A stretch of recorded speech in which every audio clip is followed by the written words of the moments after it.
என்னாகமம் 17ஆம் அதிகாரம்.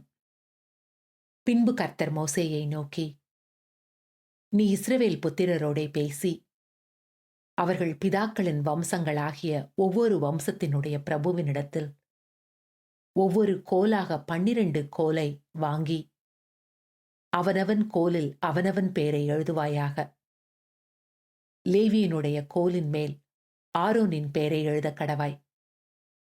அவர்களுடைய பிதாக்களின் ஒவ்வொரு வம்ச தலைவனுக்காகவும் ஒவ்வொரு கோல் இருக்க வேண்டும்.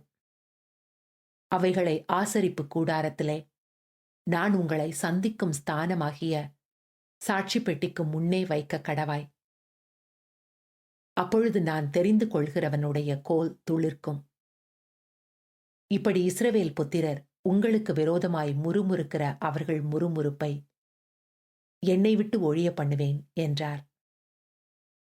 இதை மோசே இஸ்ரவேல் புத்திரரோடே சொன்னான். அப்பொழுது அவர்களுடைய பிரபுக்கள் எல்லாரும் தங்கள் பிதாக்களுடைய வம்சத்தின்படி ஒவ்வொரு பிரபுவுக்கு ஒவ்வொரு கோலாக 12 கோல்களை அவனிடத்தில் கொண்டு வந்தார்கள். ஆரோனின் கோலும் அவர்களுடைய கோல்களுடனே இருந்தது.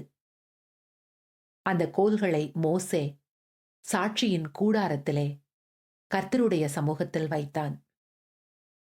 மறுநாள் மோசே சாட்சியின் கூடாரத்துக்குள் பிரவேசித்த போது, இதோ லேவியின் குடும்பத்தாருக்கு இருந்த ஆரோனின் கோல் துளிர்த்திருந்தது. அது துளிர்விட்டு பூ பூத்து வாதுமை பழங்களை கொடுத்தது. அப்பொழுது மோசே கர்த்தருடைய சமூகத்தில் இருந்த அந்த கோல்களை எல்லாம் எடுத்து இஸ்ரவேல் புத்திரர் எல்லாரும் காண வெளியே கொண்டு வந்தான். அவர்கள் கண்டு அவரவர் தங்கள் தங்கள் கோல்களை வாங்கிக் கொண்டார்கள்.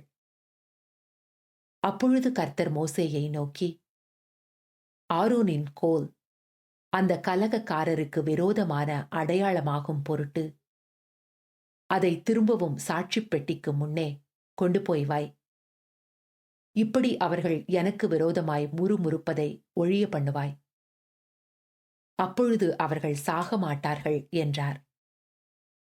கர்த்தர் தனக்கு கட்டளையிட்டபடியே மோசே செய்தான். அப்பொழுது இஸ்ரவேல் புத்திரர் மோசேயை நோக்கி, இதோ செத்து அழிந்து போகிறோம். நாங்கள் எல்லாரும் அழிந்து போகிறோம். கர்த்தரின் வாசஸ்தலத்தின் கிட்டே வருகிற எவனும் சாகிறான். நாங்கள் எல்லாரும் செத்துதான் தீருவோமோ என்றார்கள்.